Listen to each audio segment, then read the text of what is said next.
What is going on, everybody? Welcome back to another video. Today I'm going to be going over my top 5 tips for you guys in Call of Duty Vanguard. I've got some playing time in. I'm really starting to get used to the game now. I'm not gonna lie, I was really struggling at first, but now I'm finding myself consistently doing better and finding out some things, and I figured I would share them with you guys. So if you do go on to enjoy the video, be sure to leave a like and subscribe to the channel if you are new around here. I'm going to be making a ton of Vanguard content and you don't want to miss it. And I actually do stream right here every Wednesday and Friday. It's a lot of fun, so be sure to swing by. But with all of that said, let's dive into the first one. The first tip I've got for you guys is give yourself time to adapt to the new game and the new play style. If you're coming from Cold War, the pace in this game is going to be quite a bit slower. I'm not gonna lie, there's a little bit more camping in this game than there was in Cold War. But on the other hand, if you did not like Cold War and you stuck with Modern Warfare and now you're playing Vanguard, the pace is gonna be a little bit faster than what you're used to in Modern Warfare. The pacing is kind of like right in the middle of those two games. Not as fast as Cold War, but not as slow as Modern Warfare. It's like a happy medium. And for me, I came from Cold War, and transitioning into this slower paced game, it's been difficult for me. The first few maps, I was running around like a chicken with my head cut off, and you just simply can't do that in this game. And a big reason for that is that the time to kill in this game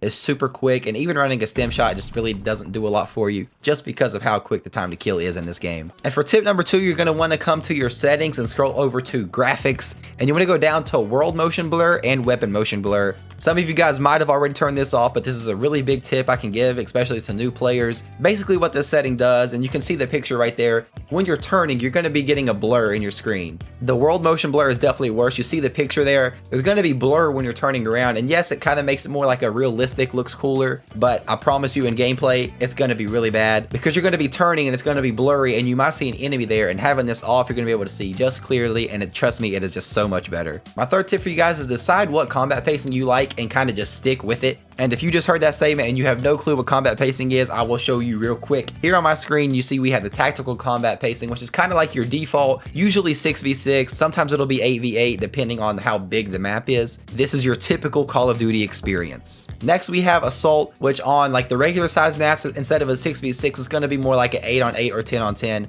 And I believe it can go all the way to a 12-on-12 on assault pacing. So it's definitely going to be more action, but not quite as hectic as this last combat pacing. And this is Blitz mode. And to just simply put this in the words of Sledgehammer, this is basically shipment on every single map, does not matter the size of it. I got my first taste of Blitz on the Castle map, which is a remake from World at War.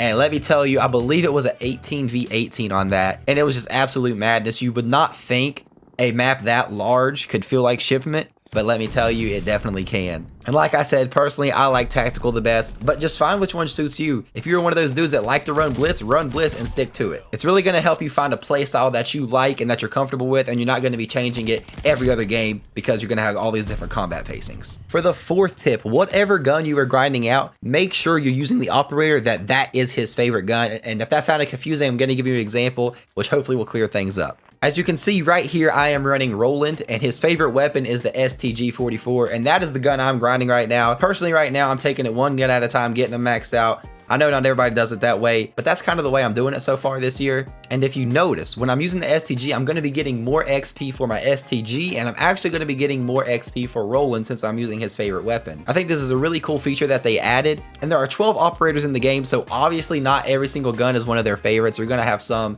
you know, it's just kind of tough luck. It's not anybody's favorite weapon. The way I wish they would have done it is if they chose a character and their favorite was like assault rifle, a different operator with submachine guns. I think that would make more sense and get more boost for those kind of weapons, but unfortunately they didn't do it that way. You're only gonna have 12 weapons that you get that boost with, but it's still really nice to have. And the last tip I have for you guys is a perk that is absolutely a crutches perk. You absolutely 100% positively can't stress it enough. You have to have this perk on all of your classes, and that perk is simply called Radar. And if you do not know what radar is, basically when the enemy shoots, it's actually going to pop up on your mini-map. I'm not sure why they included this as a perk. In every other Call of Duty game, you know, anytime an enemy shoots, they're always on your mini-map. But for whatever reason, they got away from that this year. I know a lot of the people in the community aren't happy about it. I'm not personally. I haven't seen anyone that actually likes this. It just seems like they mess with something that did not need to be messed with. It kind of sucks that I have to run this perk just to be able to see people on my mini-map. I would much rather use a different perk, but you have to have this perk.